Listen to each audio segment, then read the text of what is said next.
আমি দিশা, আমার বয়স ২৫। আমি ঢাকায় থাকি, একটি মাল্টিন্যাশনাল কোম্পানিতে কাজ করি। আমার দিনগুলো খুবই ব্যস্ততার মধ্যেই কাটে, কিন্তু আমার মনটা সবসময় যেন কোথাও হারিয়ে থাকে। আজকের দিনটা আমার জন্য খুবই গুরুত্বপূর্ণ। আমার দেবর সজল হঠাৎ করে অসুস্থ হয়ে পড়ে। সকালবেলা ফোন পেয়েই আমি দ্রুত সজলের বাসায় ছুটে যাই। ওর শরীরটা খুবই খারাপ, হালকা জ্বর আর প্রচণ্ড মাথা ব্যথা। আমি তাকে নিয়ে মেডিকেল চেকআপের জন্য হাসপাতালে যেতে সিদ্ধান্ত নিলাম।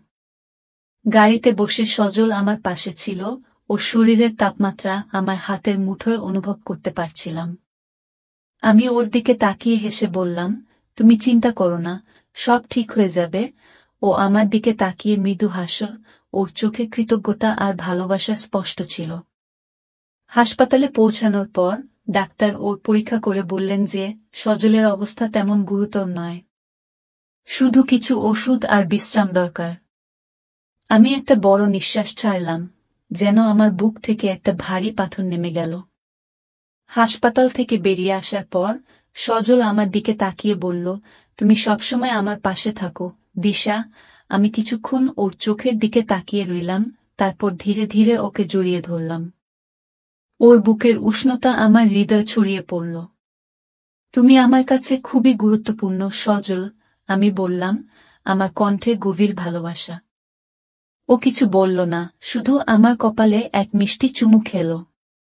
আমি ওকে বাড়িতে পৌঁছে দিলাম, আর ওর যত্ন নেওয়ার জন্য ওর পাশে থাকলাম। সন্ধ্যা হয়ে এলো, আমরা বারান্দায় বসে চা খেতে খেতে সূর্যাস্ত দেখছিলাম। হঠাৎ সজল আমার হাতটা ধরল, দিশা, আমি তোমাকে ভালোবাসি। আমার হৃদয়টা তখন থমকে গেল। আমি ওর দিকে তাকালাম, আমিও তোমাকে ভালোবাসি সজল। আমরা দুজনেই জানতাম আমাদের সম্পর্কটা নতুন মোড় নিতে চলেছে। সেই মুহূর্তে আমরা দুজনেই জানতাম একে অপরের জন্যই জন্মেছি। আমাদের জীবনে আর কোনো বাধা থাকবে না, শুধু ভালোবাসা আর একে অপরের জন্য যত্ন। এই মুহূর্তগুলোই আমাদের জীবনের সবচেয়ে সুন্দর মুহূর্ত হয়ে থাকবে।